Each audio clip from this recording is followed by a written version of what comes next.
Rosal, Sugal Story Part 2. Mag-aanim na buwan na came ni Carlo magkasama sa bahay, at habang tumatagal nakikita ko ang tunay niyang ugali.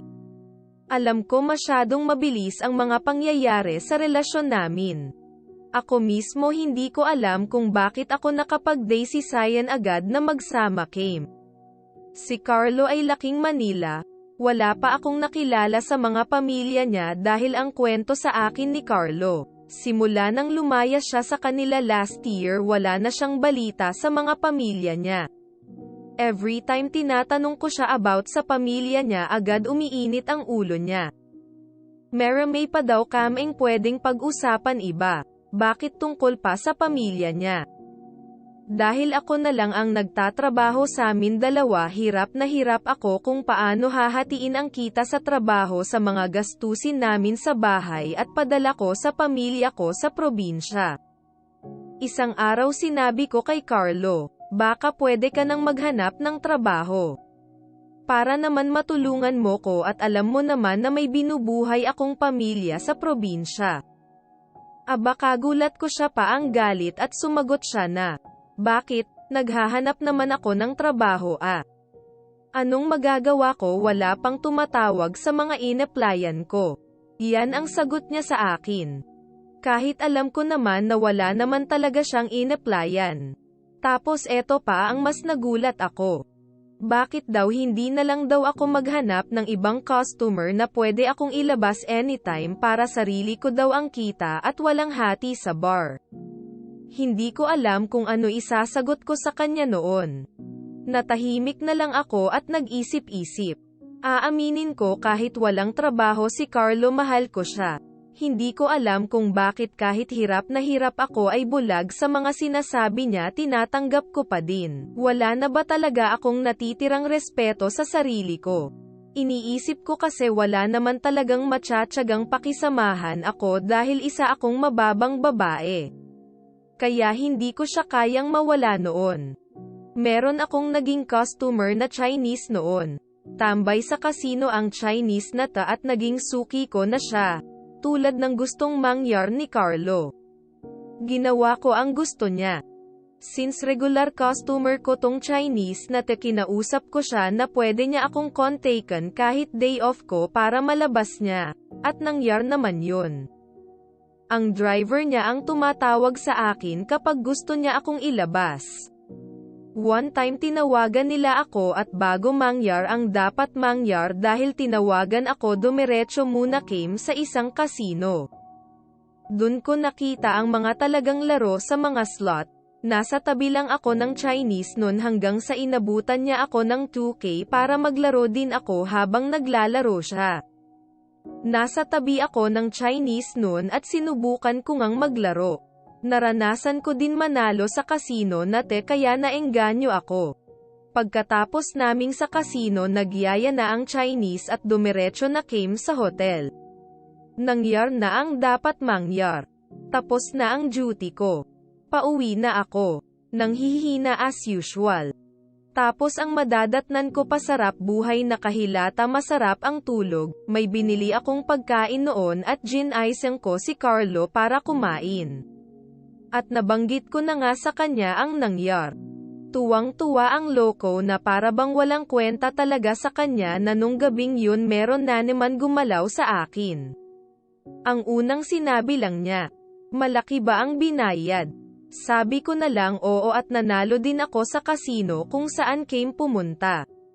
Nagtanong siya kung saan kasino. Sabi ko sa pangalan ng kasino, at sabi niya bakit hindi daw namin subukan. Dahil nasubukan ko na din sa kasino nayan na pa-oo na lang ako. Kinabukasan day off ko at dun came pumunta. Etong araw na din na ang araw na dapat magpapadala ako sa mga magulang ko sa probinsya. Sabi ko sa kanya dumaan muna tayo sa store para makapagpadala ako. Sumagot siya, mamaya ka na magpadala. Makukuha naman nila yan. Hanggang sa nakarating na came sa kasino na at naglaro na came. Sa Baccarat siya naglaro at ako naman sa slot lang. Mababa lang ang nilero ko noon dahil sakto lang naman ang budget naming nun. Pero humingi siya ng 10K sa akin. At sabi niya sure naman doon ay mananalo siya at titigil siya agad. Hanggang sa ilang oras lang naubos yung 10K at mainit na ang ulo niya. Sabi niya isa pa. Sabi ko wala na. Ang pera na lang na nandito ay ang perang ipapadala ko sa probinsya. Galit na galit siya. Sabi niya ibabalik naman. Pagbabaka sakali lang. Ilang oras ang nakalipas. Nanghina ako dahil pati yung perang ipapadala ko dapat sa probinsya na patalo niya din sa sugal. Umuwi Kim noon ng gutom at talo. Mainit ang ulo niya na nakikita kong nanggigil siya at gusto niya pa. Pagdating naming sa bahay ang sabi niya sa akin kontaken ko daw yung mga iba kong customer kahit day off ko para meron akong kita sa araw na iyon. Dun ko na-realize na hindi na tama eto. Para niya kong binibenta lagi sa demonyo kapag kailangan ng pera. Hanggang hindi na ko nakatiis. Inaway ko siya at sinabi kong lumayas na siya. Mahal ko pa si Carlo noon pero hindi ko na nakakaya ang ginagawa niya. Dahil mainit pa ang ulo niya nung nasaktan niya ako. Aalis daw siya pero bigyan ko daw siya ng pera para may pamasahe siya. Sabi ko wala na talaga dahil naisugal na ang perang hawak ko. Nagwala siya noon at hinagis mga gamit ko. Lahat ng laman ng bag ko nilabas niya dahil akala niya meron pa akong tinatagong pera. Hanggang sa wala siyang makita kahit 5 dulang. Kinuha niya ang mga gamit niya at umalis. Iyak ako ng iyak noon at hindi alam kung saan kukuha ng maipapadala sa pamilya. Kinabukasan, balik trabaho na ako. Nakwento ko kay Ma'am Belen ang nangyar at sabi niya sa akin tama lang ang ginawa ko na palayasin siya. Nakahiram din ako kay Ma'am Belen nun ng pera para maipadala ko sa pamilya ko. Sabi ko kuhanin na lang sa susunod kong sahod. Buti pinahiram ako ni Ma'am Belen. Tapos na ang trabaho ko noon at pag-uwi ko diretso na ako sa 7-Eleven, 15K ang hawak kong pera noon. Hindi ko alam kung anong demonyo na naman ang sumapi sa akin na imbes sa account ng magulang ko ipapasok ang pera, no-cash in ko sa number ko. Nakauwi na ako sa bahay noon. At agad-agad binuksan ang application ng sugal sa aking CP. Sabi ko sa isip ko ay one time ko etong i-cash in mananalo to sigurado. Hanggang sa 3 oras ata akong naglalaro at hindi ko na naman namalayan na natalo na 15K na pinasok ko. Hinang-hina ako hindi ko na alam anong gagawin o kanino manghihiram dahil gigil na gigil pa ako maglaro. Wala pa akong tulog noon pero nagbabakasali na meron akong mock-contact sa mga naging customer ko dati. At meron nga akong nakausap na isang Pinoy. Isang beses ko lang naging customer pero pumayag siya na mag-short time came. Sinundo niya ako noon hindi na ako nagbihis at dumiretso na came sa motel. Pinatapos ko lang ang customer ko at hinintay bayaran ako. At nang mabayaran na ako diretso na naman ako sa store para magpa-cash in. In short naglaro na naman ako at natalo na naman ang 3K na kinita ko. Lahat na mahapdi sa akin pero dai ko pa din nararanasan Aldo. Kinabukasan, dumating ang regular customer ko na Chinese.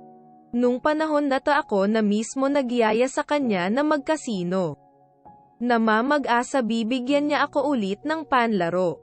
Binigyan niya ako pero natalo din. Sunod-sunod ang talo ko nung araw na yan. Nasa hotel na kami ng Chinese at natapos na ang trabaho ko sa kanya. Tulog na tulog ang Chinese, kaya nagkaroon ako ng pagkakataon galawin yung gamit niya. Nakita ko yung wallet niya na maraming laman.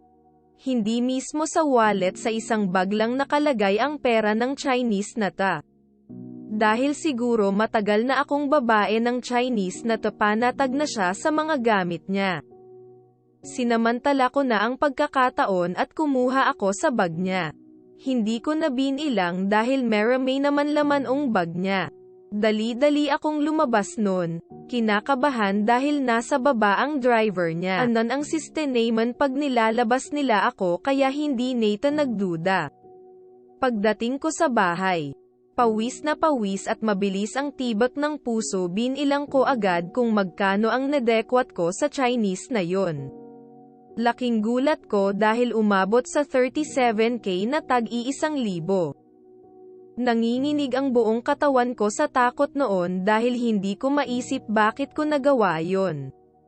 Kinabukasan hindi na ako pumasok sa trabaho at tawag ng tawag sa akin si Ma'am Belen. Nagte-text pa siya noon na sinabing may mga pulis na pumunta sa bar at hinahanap ako. Alam ko na kung sino ang nagpahanap sa akin noon. Mabilis kong niligpit lahat ng damit ko at lumipat ng bahay. Ngayon Madam Hazel, nasa Manila pa din ako pero malayo sa lugar kung saan ako nagtrabaho. Araw-araw akong gumigising na takot dahil baka isang araw magulat na lang ako naka-post na ang pagmumukha ko kahit saan dahil sa ginawa ko. Gustong-gusto ko nang umuwi sa probinsya naming pero hindi ko magawa dahil wala akong mukhang ihaharap sa pamilya ko. Ang tanging hawak ko lang ngayon ay ang perang nadekwat ko sa Chinese. Kung naisip ko lang noon na ganto mangyayari sa akin, sana kinuha ko na pala lahat ng laman ng bag ng Chinese na yon. Pag nanakaw pera naman tawag kahit magkanong halaga pa yon. Ngayon nakatira ako sa isang bed space sa Manila Paden. Gusto ko nang magbagong buhay Madam Hazel. Pero yung perang natitirang hawak ko na lang dito ay natempt pa ako na laruin.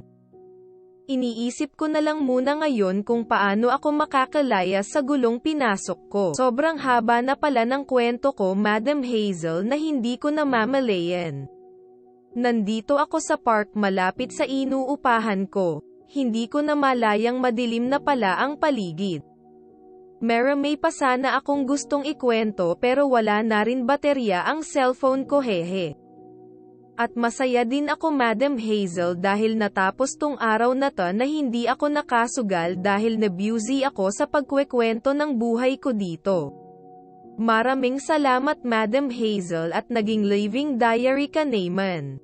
Sana ang storya ko na to ay maging aral sa iba.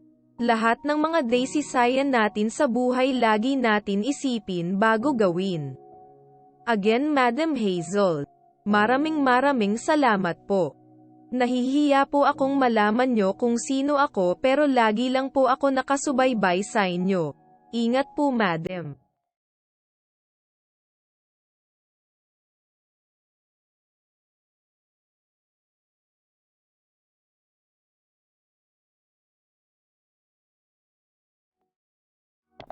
Gusto mo din bang i-share ang kwento mo? Mag-PM ka lang sa Facebook page na Kwento Mo kay Hazel. Salamat sa panonood. Hanggang sa susunod.